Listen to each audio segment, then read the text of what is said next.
여러분 안녕하십니까? 광주 MBC 뉴스투데이 시작합니다. 먼저 오늘의 주요 뉴스입니다.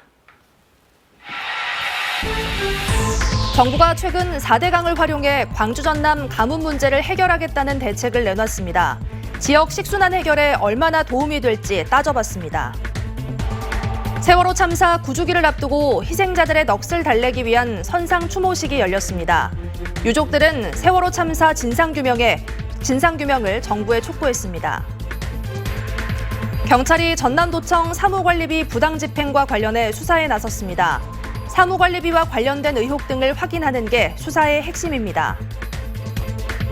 광주 전남 주요 식수원인 동복댐과 주암댐 저수율이 지난주 대비 높아졌습니다. 광주 지역 제한급수 위기도 넘길 것으로 예상됩니다.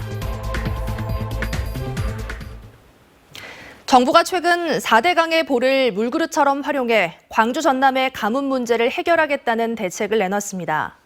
과연 지역민들의 식순환 해결에 도움이 될지 따져봤습니다. 임지은 기자가 취재했습니다. 윤석열 대통령이 국무회의에서 광주 전남의 극심한 가뭄에 대응할 대책 마련을 환경부와 관계부처에 당부했습니다. 그동안 방치됐던 4대강 보를 적극 활용하라는 겁니다. 그간 방치된 4대강 보를 적극 활용하고 환경부도 이에 화답하듯 영산강의 죽산보와 승촌보를 물그릇으로 사용하겠다는 방침을 내놨습니다. 보에 물을 가둔 뒤 수위를 각각 1.5m씩 높여 총 1,160만 톤의 물을 더 확보해서 마실물과 농업용수, 공업용수를 확보하겠다는 겁니다.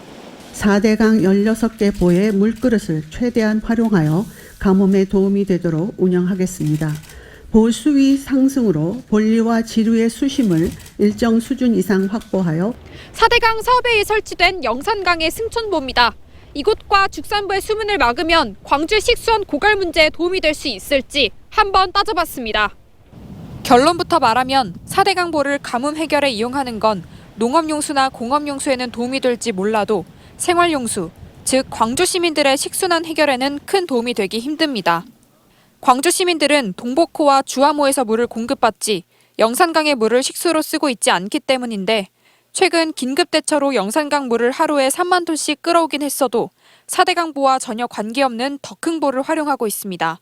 승촌보와 죽산보 물을 식수로 쓰려면 수질 개선이라는 큰 산을 넘어야 합니다. 올해 초 환경단체 자체 조사 결과 영산강과 낙동강 인근에서 생산된 벼에서 녹조에서 생성되는 독성 물질인 마이크로시스틴이 발견되기도 했습니다. 이 물을 식수로 쓰기에는 너무나 힘들다는 사실을 잘 알고 있는 환경부도 죽산보나 쓰기보다는 죽산보 등의 강물을 농경지로 보내고 대신 나주호의 물을 끌어올려 식수로 활용하겠다는 계획을 세우고 있습니다. 농업용 저수지 이 부분은 이제 생공수로 활용을 하고 그다음에 그 대신에 영산강의 이제 보의 물은 농업용수로 활용하는 그. 하지만 나주호와 광주 덕남정수장 사이에 관로도 없는 데다 설사 만들어진다 하더라도 그게 언제일지는 아무도 모르고 당장의 식수를 해결하는 데는 더더욱 도움이 되지 않습니다. 이 때문에 윤석열 정부가 가뭄 대책이라는 핑계로 문재인 정부의 4대강 재자연화를 뒤집기 위한 정치적인 계산이 아닌지 환경단체들은 의심하고 있습니다. 환경적인 판단이나 기술적인 부분, 기타 사회적인 부분을 판단하지 않고 의견들을 개진한다는 것은 정치적인 할 수밖에. 지난 2009년 이명박 정부가 추진한 이래 정권이 바뀔 때마다 정치 쟁점화됐던 영산강 살리기 사업이 또다시 쟁점으로 떠오르고 있습니다. MBC 뉴스 임지은입니다. 지난주 비가 내리며 광주 전남 주요 식수원인 동복댐과 주암댐의 저수율이 22%를 웃돌았습니다.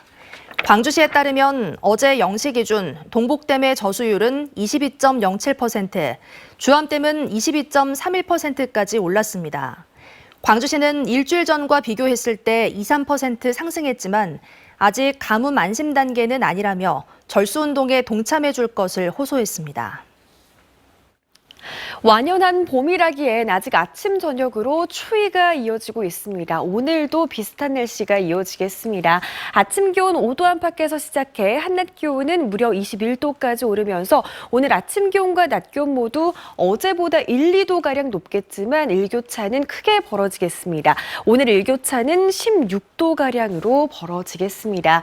큰 일교차만 아니라면 무난한 날씨 예상됩니다. 현재 깨끗한 하늘 드러나 있는데요. 종일 맑은 날씨가 이어지겠고요. 오늘 미세먼지 농도도 내내 좋음 수준 유지하겠습니다. 한편 내일은 강풍이 불 것으로 예상돼서 미리 대비하셔야겠습니다. 서해안 지역을 중심으로는 무려 시속 70km에 달하는 강한 바람이 불겠고요. 그 밖에 대부분 지역에서도 시속 55km에 달하는 강풍이 불겠습니다. 날씨 정보였습니다. 세월호 참사 9주기를 앞두고 희생자 가족들이 다시 사고 해역을 찾았습니다. 이른 아침부터 안개가 자욱했던 바다는 9년을 버텨낸 유가족들을 위로하듯 평온했습니다. 보도에 박종호 기자입니다. 이른 새벽부터 안산에서 목포로, 목포에서 다시 배를 타고 3시간. 여객선 세월호가 승객들을 태우고 가라앉았던 진도 조도면 인근 해상에 도착합니다. 세월호 희생자 가족들은 차디찬 바다에 있었을 아이 생각에 바다가 두렵지만 다시 용기를 냈습니다.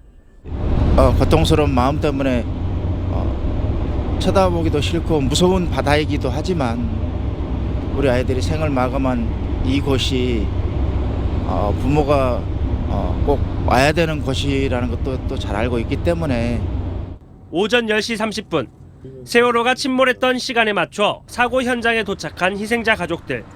세월이라는 글자가 적힌 낡은 부표가 9년째 그 자리를 지키고 있습니다.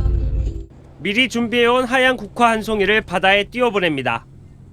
숨진 아이들의 이름이 하나하나 불리자 소리 없이 연신 눈물만 훔치며 사고 현장에서 시선을 떼지 못했습니다.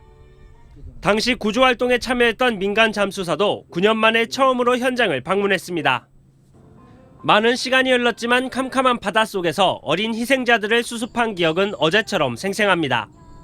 그때 기억들이 다시 이렇게 막 떠오르고 그때 막 음성, 냄새, 색깔 막 이런 것들이 너무 또렷하게 보여서 그때 좀 더 시간이 있었으면 얼마나 더 좋았을까. 예, 처음에 오고 싶지 않았었어요. 희생자 가족들은 이어 세월호 선체가 있는 목포 신항만을 찾아 다시는 이 같은 참사가 재발되지 않도록 진상규명을 포기하지 않겠다고 밝혔습니다. 세월호 참사 9주년을 맞아 안산과 목포 등 전국 곳곳에서 16일까지 추모 행사가 이어질 예정입니다. MBC 뉴스 박종호입니다. 세월호 참사 9주기를 맞아 용산 대통령실 앞에서 시민대회가 열렸습니다. 세월호 참사 유가족과 시민단체들은 참사 이후 국가가 사찰과 조사 방해 등 국가폭력에 대해 책임을 인정하고 공식 사과할 것을 요구하는 한편 사회적 참사 특별조사위의 권고사항을 이행할 것을 촉구했습니다. 이들은 또 9년 동안 유가족들이 싸울 수 있었던 이유는 함께 해준 시민들 덕분이라며 참사 재발을 막기 위한 진상규명 활동을 이어가겠다고 밝혔습니다. 경찰이 전남도청 사무관리비 부당 집행과 관련해 수사에 착수했습니다. 감사 수준에서 확인하지 못할 내부 자료들을 서둘러 확보하는 게 중요할 것으로 보입니다. 보도에 김진선 기자입니다. 전남경찰청이 전남도청 사무관리비 부당집행 문제에 대해 공식 수사 절차에 돌입했습니다. 전남경찰청은 반부패 수사대에 전남도청 사무관리비 관련 수사를 배당한 것으로 확인됐습니다. 세금으로 사적 물품을 구입한 공무원과 규모, 관리감독 전반을 확인하는 게 수사의 핵심입니다. 전남도청 공무원 노조가 운영하는 매점 계정의 지마켓을 통해 물품을 구매 대행하는 과정에서 사적 물품을 끼워 구매하는 세금 횡령 혐의, 실제 구매된 물품이 아닌 사무용품 등으로 꾸려진 허위 견적서가 예산 지출 공문서에 첨부된 허위 공문서 작성과 행사 혐의, 그리고 이 같은 과정에서 파생되는 위계에 의한 공무집행 방해와 배임 혐의, 또 예산 집행 과정에서 관리 감독은 정당하게 이뤄졌는지 등에 대해 수사가 진행될 것으로 보입니다. 경찰은 또 전남도청 감사관실이 감사 권한이 없다 보니 확인 작업이 어려웠던 매점의 실거래 내역과 지마켓 아이디로 구매된 물품 내역 분석 등의 확인을 통해 실구매자를 찾을 것으로 알려졌습니다. 앞서 시민사회는 사무관리비 사태가 전남도청 스스로 해결할 수 있는 수준을 벗어났다고 규정했습니다. 감사관실의 자체 감사만으로는 그 진실관계가 온전하게 드러나기는 어렵다고 판단을 해서 수사기관의 수사가 불가피한 사안 아니냐 이렇게.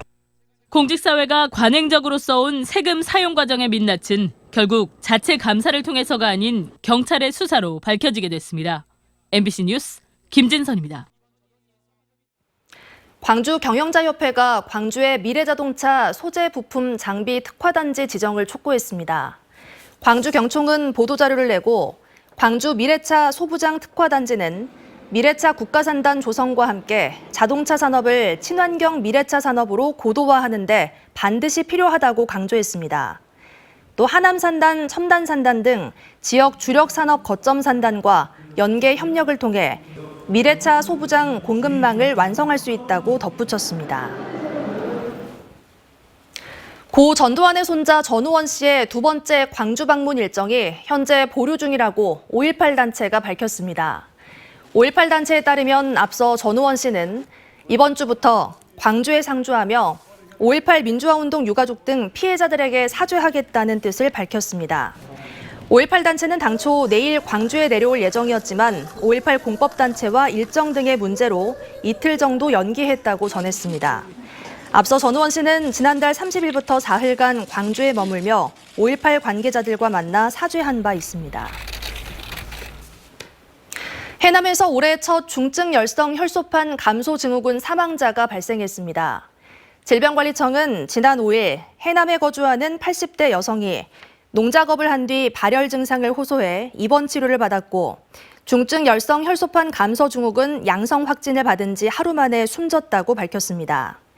야외 활동 중 진드기에 물려 발생하는 이 질병은 치명률 18.7%로 예방 백신과 치료제가 없어 특히 주의해야 하는 감염병입니다.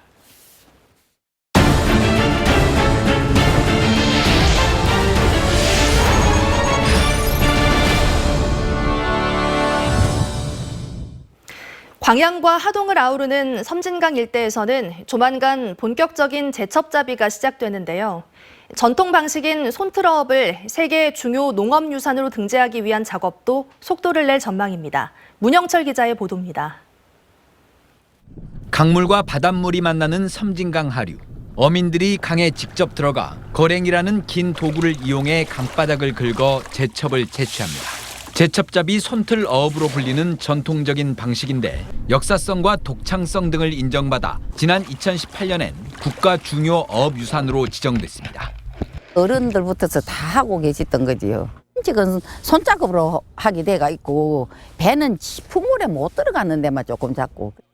이 제첩잡이 손틀어업을 세계 중요 농업유산으로 등재하기 위한 절차가 본격적으로 추진됩니다.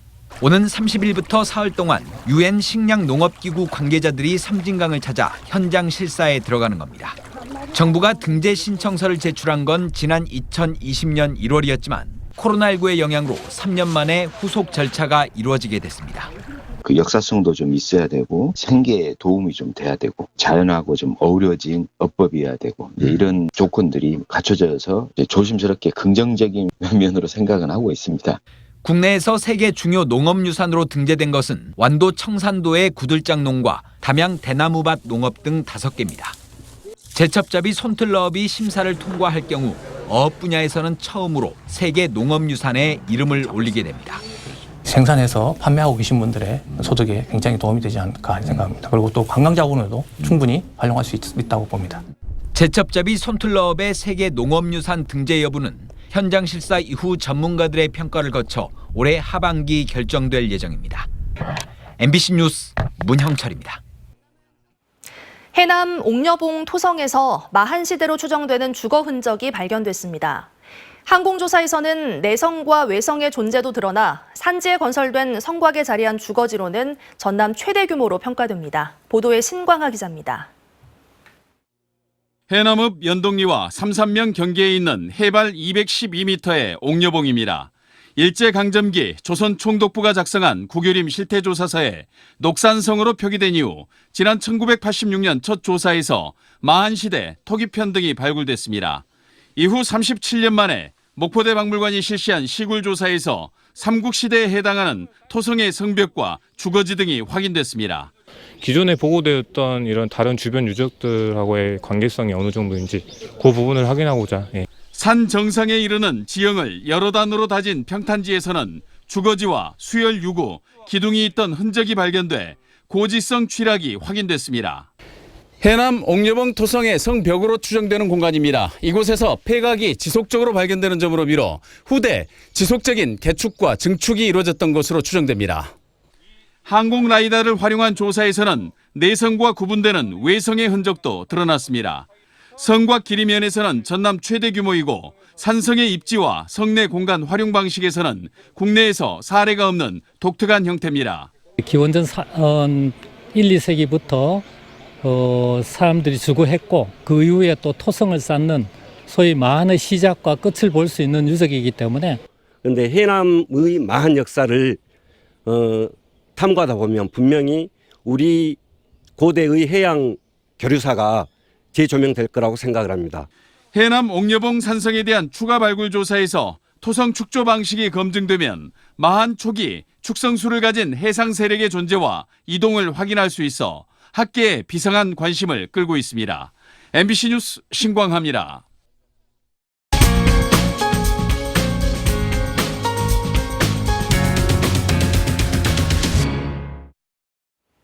최근 일제 강제동원 시민 모임이 피해자들의 인권운동에 힘썼던 고 이금주 태평양 전쟁 희생자 광주 유족회장의 평전 어디에도 없는 나라를 내놨습니다. 송정근 기자가 이국원 이사장을 만나 평전의 의미와 최근 정부의 해법안에 대한 평가를 들어봤습니다.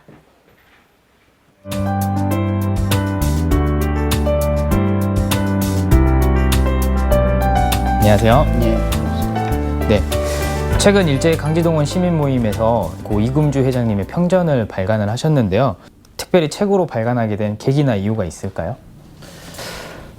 최근에 이제 그 한일 정상회담을 통해서 윤석열 정부가 일제 강제동원 피해자들의 위자료 청구권을 일본 기업 대신 그 한국 기업이 대신 그 부담을 지는 것으로 안을 발표해서 국민적 분노가 높은데 일제 강제동원 피해자들이 진정으로 무엇을 위해서 그 오랜 싸움을 했는지를 이금주 회장님의 그 삶과 투쟁을 기록으로 남길 필요가 있겠다 싶어서 이번에 사료를 정리하게 됐습니다. 네, 이금주 회장님도 역시 일제 피해자의 유족이시잖아요. 그 본인도 피해자의 유족인데 이렇게 또 일제 피해자들 인권운동을 위해서 한평생을 사셨는데 그런 부분에 대해서 설명 한번 좀 부탁드릴 수 있을까요? 예, 1940년 남편과 결혼을 했지만 불과 8개월 된 아들을 남겨두고 남편이 남양군도 그 섬에 끌려갔다가 불과 1년여 만에 그 현지에서 사망하고 말았습니다. 그렇게 이제 상처 입은 몸임에도 불구하고 1988년 태평양 전쟁 희생자 광주 유족회를 결성을 해서 자신의 한도 한이지만 자신과 같은 또 다른 일제 피해자들 어디 하소연할 때도 의지할 때도 없고 어디에 문을 두드리고 어디를 상대로 투쟁을 해야 될지 모르는 그 피해자들과 함께 그 이분의 30년 투쟁이 일제 강제동원 피해자들의 그 처절했던 그 과정을 그야말로 그 증명하고 있는 것 아닌가 이렇게 생각합니다. 네. 특히 이금주 회장님은 천인소송을 이끄셨는데요. 이 천인소송이 어떤 소송이었는지 설명 좀 부탁드리겠습니다. 예. 1990년부터 이제 일본 정부나 기업을 상대로 일본에서 소송이 이제 시작이 되거든요. 그런데 이제 92년에 원고 1273명이 일본 정부를 상대로 해서 도쿄 지방재판소에 소송을 제기를 하게 되는데 당시만 하더라도 일본 사법사상 1000명이 넘는 이런 집단 소송은 일본 사법사상 최초이다라고 할 정도로 일본 사회가 깜짝 놀랄 만큼 이 강제동원 문제를 한국 또 일본 사회에 그야말로 이슈로 끌어냈던 중요한 업적이 있었고 원고 1000명이 넘다 보니까 이제 약칭해서 광주 천인 소송 이렇게 불렀던 것입니다. 네. 정부의 강제동원 해법인 제3자 변제안이 이제 구상권을 포기하겠다 이런 내용을 담고 있는데 어떻게 보고 계시나요?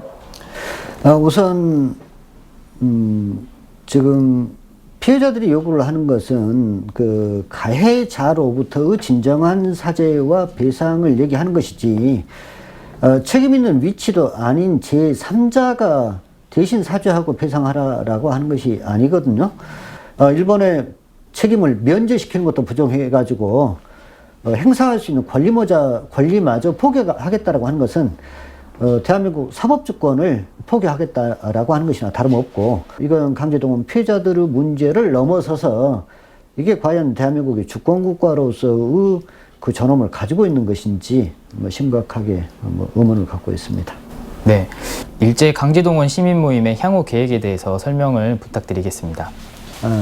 아마 100년이 지나면 우리가 가해자이고 일본이 피해자로 둔갑하는 그야말로 역사가 전도되는 그 상황을 저는 맞을 수도 있다고 봅니다. 그래서 지금부터 피해자들의 그 아픔 또는 못다한 이야기, 사진 한 점 기록 이런 것들을 남기기 위한 일들을 좀 성실히 벌일 예정입니다. 네, 지금까지 일제 강제동원 시민 모임의 이사장님인 이국원 이사장님과 이야기 나눠봤습니다. 감사합니다.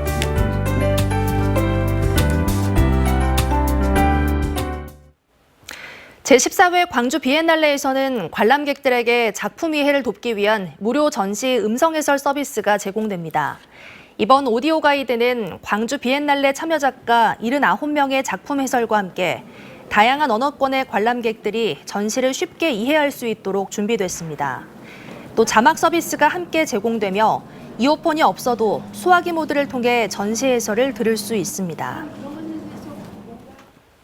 2023 순천만 국제정원박람회가 개장 9일 만에 관람객 수 82만 명을 넘기며 흥행을 이어가고 있습니다. 정원박람회 조직위원회에 따르면 지난 토요일 하루 최다인 18만 명이 박람회장을 찾는 등 이번 주말 사흘 동안 40만 명 이상이 다녀간 것으로 집계됐습니다. 다채로운 꽃으로 가득한 정원에서 관람객들은 사진을 찍고 산책을 하며 봄날의 추억을 만들었습니다.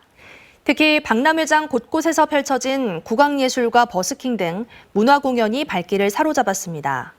전국에서 사람들이 몰리면서 박람회장 인근 음식점과 카페, 숙박업소 등 주변 상권도 함께 활성화되고 있습니다.